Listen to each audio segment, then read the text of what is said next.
এফডিসিতে চলছে শিল্পী সমিতির নির্বাচন। শিল্পী সমিতির দ্বিবার্ষিক নির্বাচন বেশ উৎসব উদ্দীপনার মধ্য দিয়ে শেষ হয়েছে। ভোট শেষ হওয়ার পরে এখন চলছে গণনা। সারা রাতও লেগে যেতে পারে এমনটাই ধারণা করা হচ্ছে গণনা কাজে। এফডিসি সূত্র বলছে এবারে শিল্পী সমিতি নির্বাচনে 475 জনের মতো শিল্পী ভোট দিয়েছেন। ভোট কাস্টিং এর দিক থেকে সকলে খুশি এমনটাই শোনা যাচ্ছে। তবে 475 ভোটের কে কত ভোট পেলেন সেটি কেউই এখনো অনুমান করতে পারছেন না। দুই পক্ষই মনে করছেন তারা বিজয়ী হবেন। নিপুণ আক্তার মাহমুদ কলি পরিষদ এবং ডিপজল মিশা সওদাগর পরিষদ এবারের নির্বাচনে প্রতিদ্বন্দ্বিতা করছেন। দুই পক্ষই একে অপরের বিরুদ্ধে নানা রকমের অভিযোগ এরই মাঝে উত্থাপন করেছেন। সেই অভিযোগের মাঝেই উৎসবমুখর পরিবেশে শিল্পীরা ভোট দিয়েছেন। তবে এই নির্বাচনে তারকা অনেক শিল্পীরই দেখা পাওয়া যায়নি, সেজন্য ক্ষোভও ঝেড়েছেন অনেকে বলছেন বিজয়ী হবে শেষ পর্যন্ত নিপুণ আক্তার মাহমুদ কলি পরিষদই, কারণ তাদের রয়েছে একটা বড় ভোট ব্যাংক। অন্তত 100-র বেশি ফিক্সড ভোট ব্যাংক রয়েছে, যে ভোট ব্যাংকটা জায়েদ খানের সময়ে নানাভাবে শোষিত নিপীড়িত হয়েছিল এবং তাদের ভোটাধিকার হারিয়েছিল।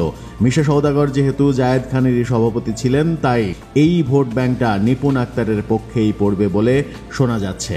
এছাড়া যে ভোট, সেই ভোট প্রায় অর্ধেক অবস্থা এমনটাও শোনা যাচ্ছে। ভোট ব্যাংক যদি ঠিক থাকে, নিপুণ আক্তার তার 100-র বেশি ভোট ব্যাংকটাকে যদি ঠিক রাখতে পারেন, তাহলে নিপুণ মাহমুদ কলি পরিষদেরই বিজয় অনেকটা নিশ্চিত।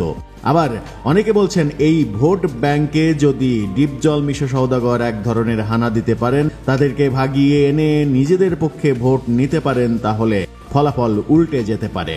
মূলত এবারের নির্বাচনে নির্ভর করছে ফলাফলটা এই ভোট ব্যাংকের ওপরে।